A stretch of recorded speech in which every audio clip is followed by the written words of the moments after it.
श्री स्वामी समर्थ. सगळ्यांना नमस्कार मंडळी. व्हिडिओत बघून तुम्हाला दिसतच असेल की आज आपण गोडाचा पदार्थ बनवलेला आहे. बरं, हा व्हिडिओ मी गुरुवारचा आहे, तर मला स्वामीच्या प्रसादासाठी गोडाचा पदार्थ बनवायचाच होता, तर बनवला होता.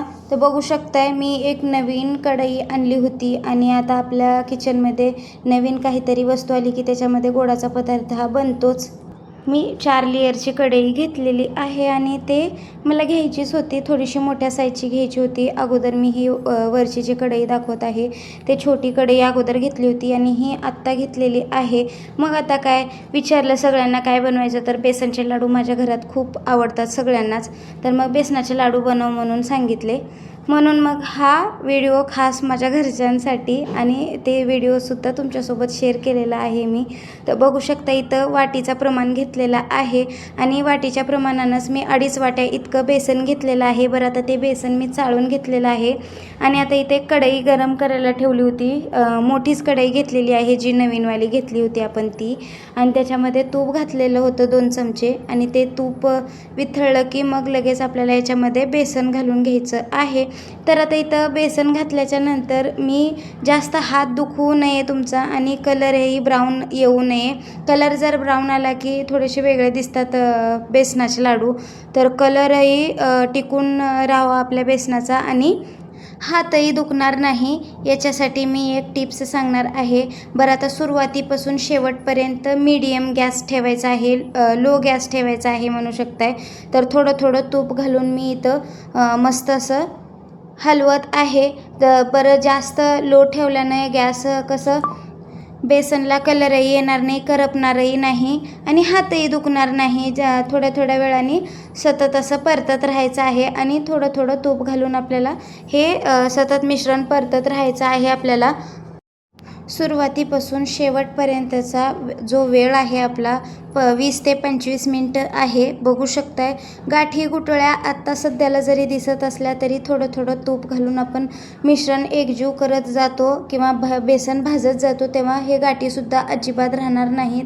बरं, आता इथं बघू शकताय तुम्ही मस्त असं एक 7 ते 8 मिनटं झालेलं आहे. आपलं बेसनला हलका कलर आलेला आहे, पण जास्त मी कलर येऊ देणार नाही याला. तर बघू शकताय थोडं थोडं तूप घालून मी आता याला कमीत कमी 20 मिनटं तरी भाजून घ्यायचं आहे बेसन आपलं. बरं, आता सतत परतत राहायचं काही गरज नाही. आपण गॅसची फ्लेम स्लो ठेवलेली आहे आणि सतत याला अधूनमधून हलवत राहायचं. 15 ते 16 मिनटं झालेले आहे. तुम्ही बघू शकताय मस्त असं चिकटपणा आलेला आहे तुपाने आपल्या मिश्रणाला किंवा बेसनाला म्हणू शकताय. तर सतत याला परत आता परतत राहायचं आहे. अजिबात खाली चिटकत वगैरे नाही किंवा करपत नाही, डागडूग लागणार नाही या पिठाला. तर बघू शकताय मस्त असं बेसन आता आपलं 20 मिनटं झालेले आहेत आणि बघू शकता इथं मस्त असं भाजून झालेलं आहे बेसन आपलं. थोडंसं तुपाची लास्टची आपली धार सोडून द्यायची आहे आणि आणखीन थोडंसं परतत राहायचं आहे याला. तूप घातल्याच्या नंतर बघू शकता 1-2-3 मिनटं परतून घेतलं की बरोबर याला मस्त असं पातळसर होतं. आणि आता इथं मी पाऊण वाटी इतकं तूप घेतलं होतं, त्याच्यामधलं हे 1-2-4 चमचे तूप उरलेलं आहे आपलं. बघू शकताय आता याला सतत परतत राहायची काही गरज नाही आणि आता गॅसची फ्लेम आपण बंद करून घ्यायची आहे आणि आता याला गार होण्यासाठी आपण ताटात नंतर काढून घेणार आहोत. तर आता सध्याला ह्याला असंच ठेवून द्यायचं आहे 2 मिनटासाठी.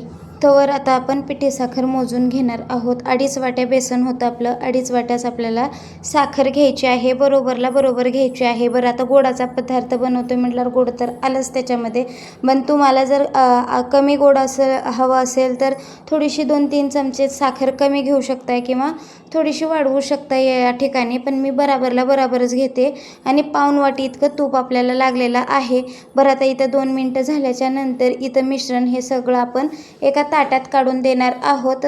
बरं, आता इथं ताटामध्ये कसं एकजीव करायला येत नाही साखर घातल्याच्या नंतर, थंड झाल्याच्या नंतर, म्हणून मी परत त्याच कढईमध्ये ट्रान्सफर केलेलं आहे. फक्त थंड होण्यासाठी मी इथं ताटात काढून घेतलेलं आहे. एक पसर ताट होतं, ताटामध्येच लवकर थंड होतं हे मिश्रण. हलकं आपल्याला जास्त थंड पाहिजे नाही, हलकं गरम पाहिजे हे मिश्रण. कोमटपेक्षा थोडंसं आपल्याला हाताला चटके लागणार नाही इतकं आपल्याला हे गरम पाहिजे. थोडक्यात काय सांगायचं, थोडंसं कोमट असलं तरीही चालेल. आता इथं बघू शकता एकजीव करायला जमत नाही म्हणून मी परत कढईमध्ये ट्रान्सफर केलेलं आहे. आता याच्यामधल्या सगळ्या गाठी गुठळ्या सगळ्या असलेल्या मोडून काढायच्या आहेत. हातावर असं थोडंसं पीठ घेऊन दुसऱ्या हाताने घासून काढायचं आहे बघू शकताय.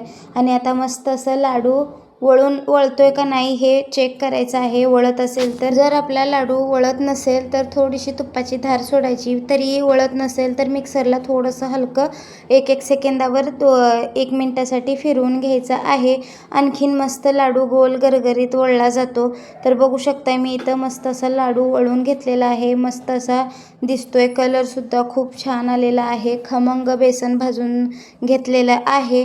बघू शकताय बाकीचेही लाडू मी अशाच पद्धतीचे वळून घेणार आहे. माझा व्हिडिओ तुम्हाला थोडासा जरी आवडला असेल तर प्लीज लाईक करा, शेअर करा तुमच्या मित्रमैत्रिणींना, नातेवाईकांना. त्यांना पण अशा नवनवीन रेसिपी पाहायला मिळतील.